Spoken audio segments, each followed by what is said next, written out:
The chrome handlebars felt cool against Bear's knuckles as he idled his bike outside the roadside diner. The 177 patch on his vest identified him as a member of the 177 Angels, mostly ex-military guys and mechanics who found peace in the deep rumble of their V-twins. They stayed low-key, handled their own problems, and asked for nothing from anyone. The diner's screen door creaked open. Two little girls stepped into the harsh afternoon sun, followed by their grandmother struggling with her wallet. The older one, Lily, around 7, wore tight braids and carried a watchful expression. Her little sister, Mia, gripped her hand tightly. Her left arm was encased in a bright white cast that stood out against her worn dress. Bear gave a single nod, the quiet hello he offered locals. The grandmother returned a tired smile, but Lily froze, eyes locked on the skull and wings patch on his vest. She took a cautious step closer, fingers tightening on Mia, who tensed and shrank back. Bear didn't move. Stillness, he'd learned in war zones, spoke its own language, sometimes safety, sometimes threat. Right now, he chose safety. Lily inched nearer until he could see the freckles dusting her nose and the chapped lower lip she bit nervously. Then, in the tiniest whisper aimed at his vest, "Teacher hurts my sister if I tell." The words sank into him like frozen steel. His pulse thundered, but he stayed rock still. Lily glanced toward her grandmother at the counter, panic flashing across her face. She yanked Mia's hand and hurried them to the old sedan at the curb. Bear watched Mia's small, pale face in the rearview mirror until the car dissolved into heat waves on the horizon. He didn't reach for his phone. He knew the score. A kid's whisper against a teacher's word usually went nowhere. That night, the clubhouse smelled of stale beer and engine oil. Bear stood at the head of the long table, facing his brothers, rough men with hard-earned scars, but loyal to the bone. He repeated the 7 words exactly. "Teacher hurts my sister if I tell." The room went dead quiet, thick with building rage. Priest set his bottle down with a sharp crack. "Which school?" "Just off the highway," Bear replied. Jax leaned in. "Plan. We watch. We listen. We turn invisible. No drama. We dig up what she's hiding. Then the whole town knows." For the next 2 weeks, the 177 Angels became ghosts. Jax parked his beat-up work van across from the school, eyes behind dark glasses. Priest walked his dog near the playground. Others shadowed the bus route. Bear handled mornings from his truck with binoculars. He mapped their routine fast. Grandmother Elena walked the girls to the 7:45 bus stop every day. Lily held Mia's hand like a shield. Mia kept her head down, silent, pink backpack swinging, cast glaring. The teacher, Miss Albright, greeted Mia at the classroom door each morning. Sensible car, cardigan, smile that stayed surface level. Bear spotted the tell. A cold, possessive glint in her eyes before the mask clicked back.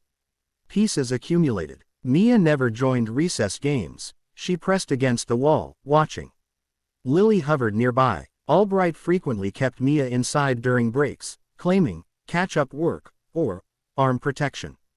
One afternoon Priest, on a park bench pretending to read, saw it clear, Albright leading Mia toward the nurse's office.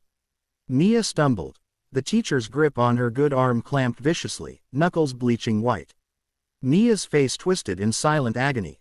The second a playground aide looked over, Albright dropped to a knee, all fake worry and soft coos. Priest radioed Bear instantly. "It's real. She hurt the kid right in front of me." Surveillance phase closed. That night they met again. Direct confrontation would flop. Bikers accusing a respected teacher. Useless. They needed ironclad evidence. Glitch ran background. Address, habits. Albright left home at 7:15 sharp, hit the same coffee shop, always stashed a spare key in a magnetic box under the passenger wheel well. An old school habit, a perfect crack. They targeted the habit. Plan. Clone the key overnight, then swap her dashboard digital photo frame, family pics from her sister, always visible with an identical one rigged with a hidden high-res camera and mic, good for 10 hours. Next morning Bear and Priest watched from down the block. At 7:20 her sedan rolled in. She went inside for coffee. "Go," Bear said into the radio. Jax slipped across the lot, key in hand. Door open, swap complete in under 45 seconds. back in his van before her latte was even handed over. They waited through the school day. After dismissal, when she detoured to the grocery store, Jax reversed the swap. The original frame went back, the recording came home. At the Clubhouse, Glitch hooked it to the laptop. Early footage was ordinary. Kids laughing, lessons recited, Albright's voice calm and kind. Recess bell rang. Children poured out. Albright guided Mia to a back desk, out of sight from the door window. "Did you tell anyone, Mia? Did you use your words like a bad little girl?" Mia shook her head, body shaking. "Let's see that arm." Rough tugs on the cast straps. A small, choked whimper escaped Mia. "Oh, does that hurt?" The tone turned syrupy venom. "This is what happens when we don't listen, when we think about telling secrets." A wet, sickening crunch. Something forced the wrong way. Mia's body jerked in a silent scream. "There. Now it really hurts. And if you ever think about telling again, I'll do the other one. Understand?" Mia nodded through streaming tears. Glitch shut the laptop. The room seethed in furious silence. Bear rose. "We ride tomorrow morning. She faces us first. Cops get the file after. The town needs to know those girls aren't alone anymore." Dawn broke. 177 bikes assembled at the town limits. Engines ignited together, thunder rolling across the ground. They flowed through quiet streets in perfect formation, slow and unstoppable. People stepped onto porches, staring. The roar enveloped Oak Valley Elementary, encircling it. Bear halted at the front entrance. Engines cut one by one until only his growled low. Then he killed it. Silence landed heavy. He dismounted. The others followed, forming a solid line at his back. Principal Harris burst out, tie askew. "You can't be here. This is a school." Bear advanced, boots measured. "We're here for Mia and Lily. And for Miss Albright." He raised a hand. "We have a recording. The threats. The sound of her hurting that child. Police are en route. But we came first, so you and she could see who you're dealing with." Through a classroom window, Albright's face appeared, ghost pale, eyes blazing with rage at exposure, not regret. "Bring the girls," Bear ordered. Harris hurried inside, returned with Lily and Mia. Lily's eyes widened in recognition. Mia clung to her sister. Bear knelt carefully. "Hey, we heard you. It's finished. You're safe now." Lily shattered. Sobbing, she flung herself into his arms, face pressed to leather. Mia paused, then stepped forward. Her good hand rose, fingers brushing the skull and wings patch, a silent question, an act of faith. Bear murmured, "Yeah, kid. We're the angels." Sirens neared. Police pulled up to a surreal sight. A school ringed by silent bikers, Bear cradling two small, shaking girls like they were glass. Albright emerged in cuffs, head down, avoiding every gaze. 177 sets of eyes tracked her. Elena arrived soon after, face carved with guilt and grief. She'd suspected, she admitted, but felt crushed by the system.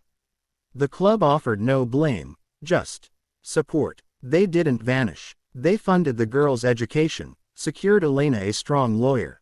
When her health faltered and foster care threatened, Bear, road-loving loner, stepped up and filed for guardianship. The club turned into their extended, fiercely loyal family. Years on, the 177 angels became local guardians, no longer feared but respected. They launched the Quiet Ones Foundation to aid voiceless abused children. Mia's arm mended. Her silence lingered longer.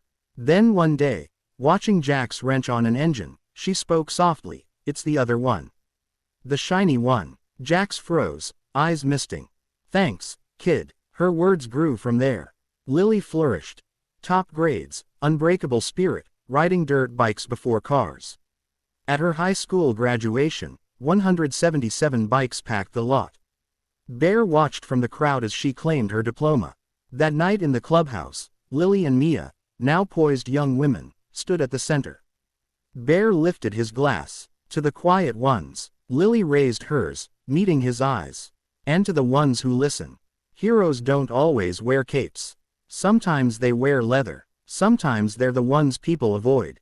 True courage means hearing the faintest voice and standing when the world stays seated.